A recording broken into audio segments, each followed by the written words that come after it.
هذا متحف مثلا فكرة مقامي 10 سنوات دو ذخوالي يعني وإثو شباب ضد كاميرا جمعن فراغي ومحتفظن بثواثة.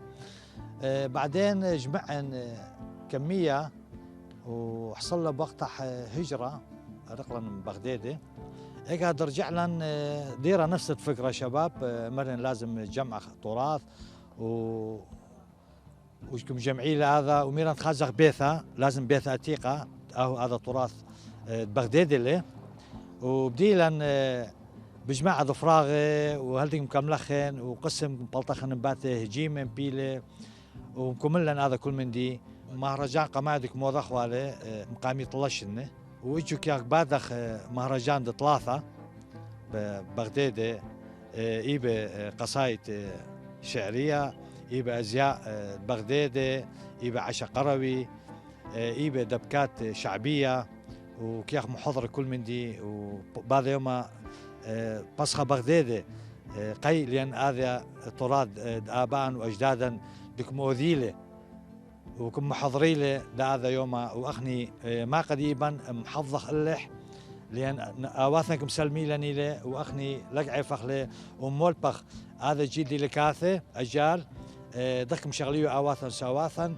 كان يوب بقريقرة وكان يوب بأوجر كان يوب مقلة وكان يوب بحددوثة وأني شغلات قديمة كلاني لازم نحفظخ اللح هو هذا مهرجان تراث دقدق بامنوخ داواثن سواثن يعني محفظخ الآن فراغ دينا موجودين على مود لما قرضي وكتشاتك وضخن إدامة ومحتفظخ وبيث أتيقي كتشاتك وضخ ترميم قي على مود لنا بيل لأن لا بغدودة متحف ببيث خاثة لأن لا بفايدة بس آخا بعد بيث أتيقه تراثي له تراث داواثا وساواثا ديك مؤذي له ولازم محتفظها بقاوح وما قريبا إن شاء الله بيش حفظ التراث داواثا ساواثا وهذه بغدادي لقعي فخلق قود لها ومولبخاني أجيال دم حفظي لهذا التراث داواثا ساواثا.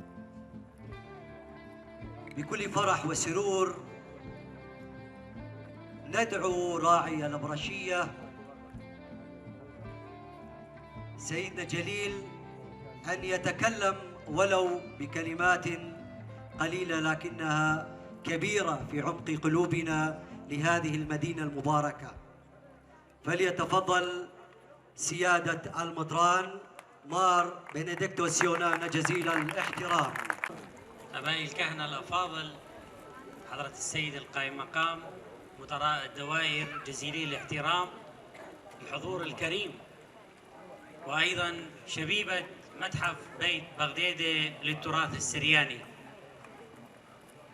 قبل 10 سنوات من هذه الأيام مثل هالأيام تقريبا وبالذات بهذا الشهر أنه نحن كنا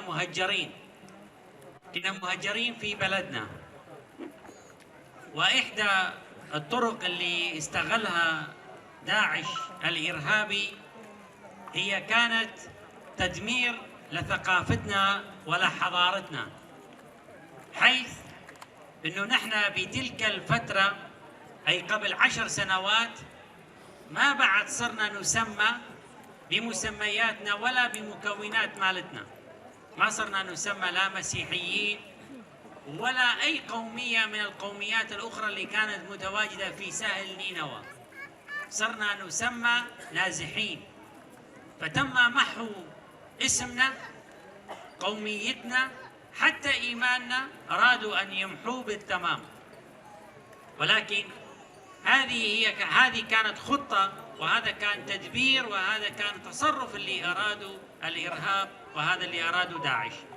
لكن بهمة الغيارة وبدماء الشهداء الأطهار قواتنا الأمنية البطلة بتحرير هذه المناطق، هذه كانت الخطوات الأولى الباسلة اللي رجعت حقوقنا ورجعت مرة ثانية اسمنا الحقيقي، رجعنا إلى منطقتنا، رجع اسمنا الحقيقي. ما بعد صرنا نسمى لا نازحين ولا أبد، صرنا نسمى بمسمياتنا الأساسية: شعب بغدادي، شعب كربليس، شعب برطلة، شعب بحشيقة، بعزاني، شعب الموصل وغيره. واليوم أيضا كي يشوف بأنه هذه الفئة من الشباب الغيارة كي تحافظ على تراث، والحفاظ على التراث ما هو مسألة سهلة أبدا، هي مسألة في غاية الصعوبة، ولكن في نفس الوقت هي الحفاظ على الهوية. وهذا هو شيء مهم جدا، أنه نحن اليوم ما يصير نفقد هويتنا أبدا. هذا الشيء الأساسي اللي نحن محتاجين له. وهذه كانت إحدى الطرق وإحدى الحروب اللي قام بها الإرهاب يوم اللي بدأ يدمر من الآثار وبدأ يحطمها حتى يمحو تاريخ وآثار العراق. ليش؟ حتى يمسح هوية هذا البلد الكبير وهذا البلد العظيم. فاليوم شبابنا اللي يقومون بينه بترميم هذه البيوت بالحفاظ على هذه القطع الأثرية البسيطة من الأزياء الشعبية، من اللباس، من الأمور اللي نحن راح نشوفها بعد شوية. هذه كلها ما هي فقط فلكلور وخلص، ولكن هذه هي الحفاظ على الهوية اللي نحن اليوم نعتز بها، اللي هي هويتنا السريانية، هويتنا المسيحية. وهذا الشيء مهم جدا. فاللي يقوم بينه هؤلاء الشباب اللي هم مسؤولين على متحف بيت بغداد للتراث السرياني ما يقل أبدا عن الشباب اللي كانوا يحاربون في المعارك من أجل استرداد كرامة هذه المناطق. أكو من كي يحارب بدمه، وأكو من كي يحارب بالفكر، وأكو من كي يحارب من أجل البقاء، وأكو من كي يحارب حتى يحافظ على التراث. وهذا شيء مهم جدا، لأنه فقدان الهوية هو شيء صعب جدا، أنه يبقى الإنسان بلا هوية، يبقى الإنسان بلا أي معنى، مجرد يبقى رقم. وهذا الشيء اللي نحن ما نريده أبدا. فاليوم الشباب مثل ما القوات الأمنية أعادت الحياة إلى هذه المنطقة بهمة الحكومة المحلية برئاسة السيد المقام ومدير البلدية ومدير الماء والمجاري، وكلهم أعادوا ما أعادوه بوقتها. أيضا اليوم هذول الشباب كي يعيدون الحياة لهذه المنطقة من خلال الحفاظ على تراثها، من خلال أنه كي يحافظون على كل القيم اللي كانت تحتوي هذه المدينة من اللباس، من الفلكلور، من كل شيء. وهذا راح يبقى يتداوله أيضا الأجيال، حتى نحن نعرف إيش كانوا آبائنا وأجدادنا وأسلافنا القدماء إيش كانوا يعملون.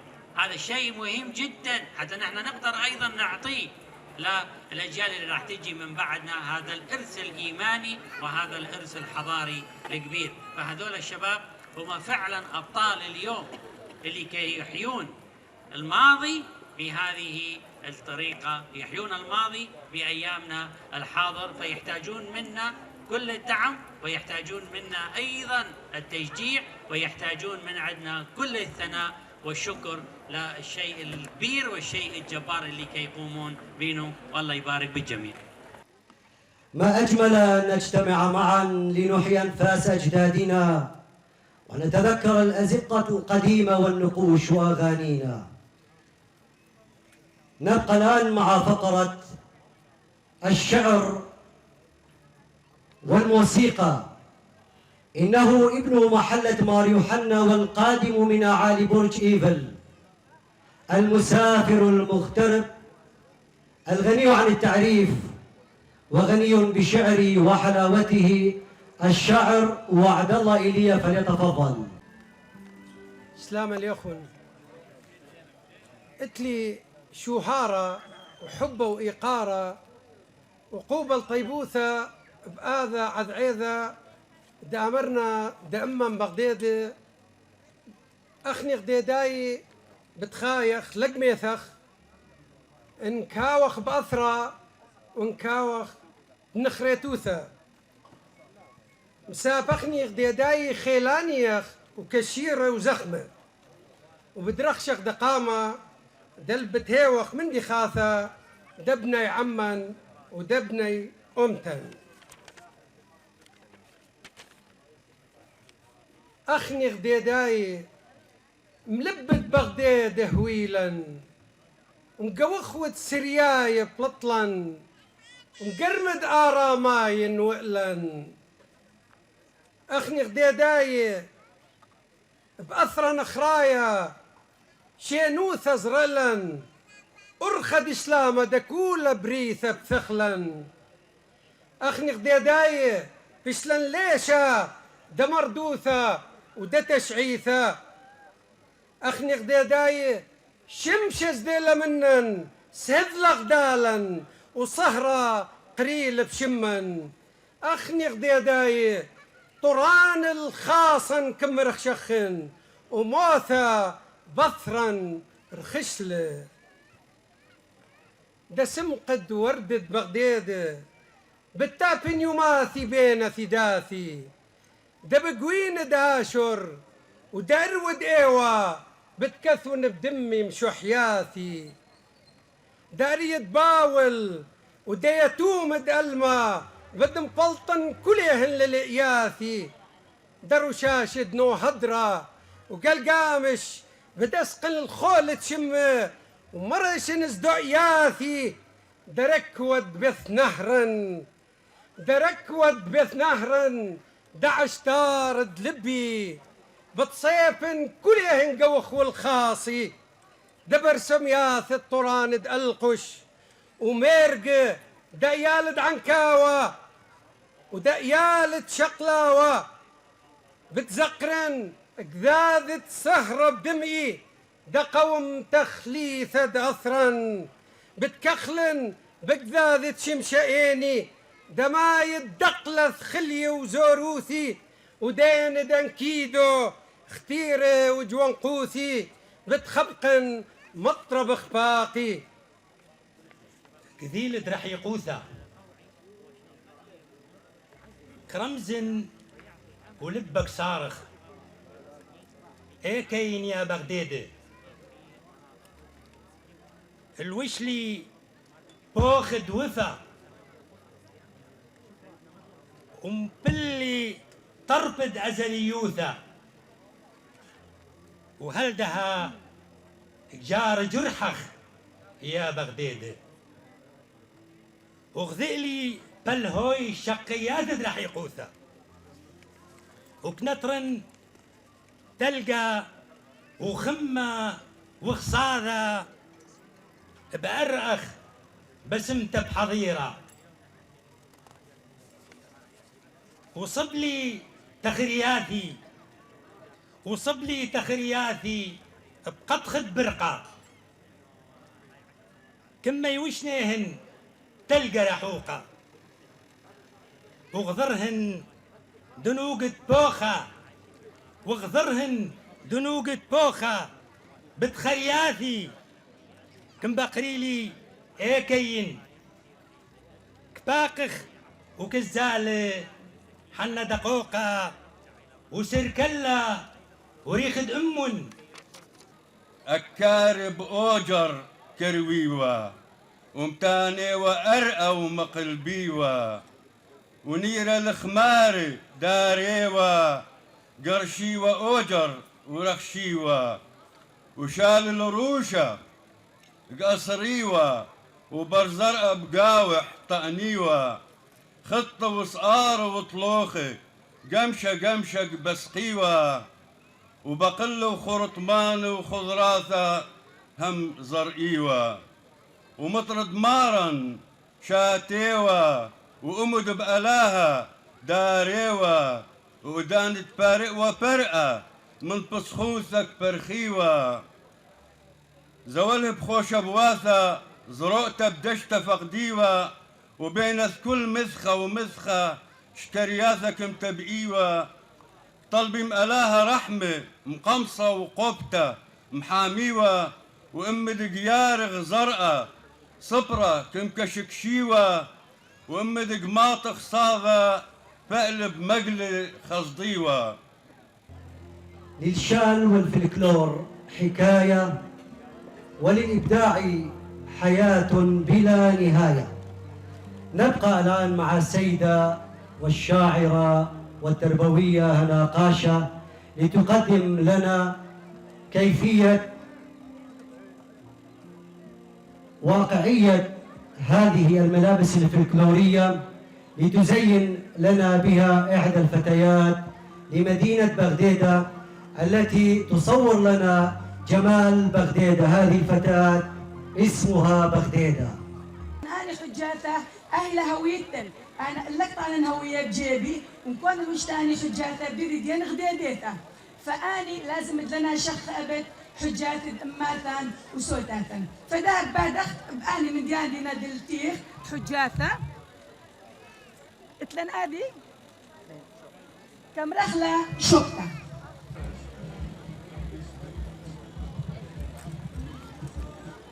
أنا خلطة وصلت تتيا كم رخلة زبون.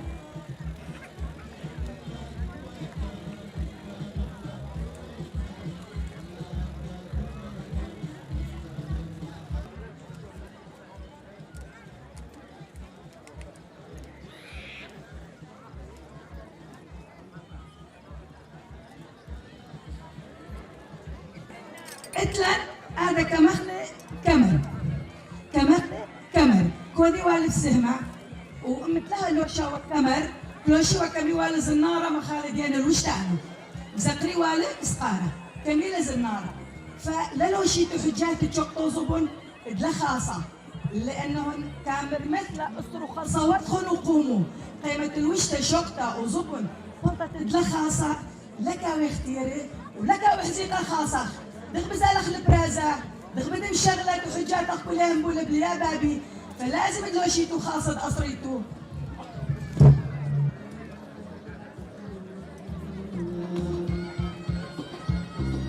اتلن هذه قطعة أساسية ديك مخلة شال أنا ديك رمزة الكل من ديلاني لبغدادي وتلن أشكال حلو هذا شال النقشة اتلن شال بحشيقة مخاذة ديال الوشتة اتلن شال شؤوثة أيضا بالأفراح اتلن شال جنبت كلوشي والقميثة واتلن شال ماروني واتلن شال كومن ميلا كلوشي والأم بحزن الحقامة وكلوشي والبإيتا مخ عبايك داري والإنش برش أم ديك الزولهن الإيتا وأم ديك الزولهن إيكت بميثة.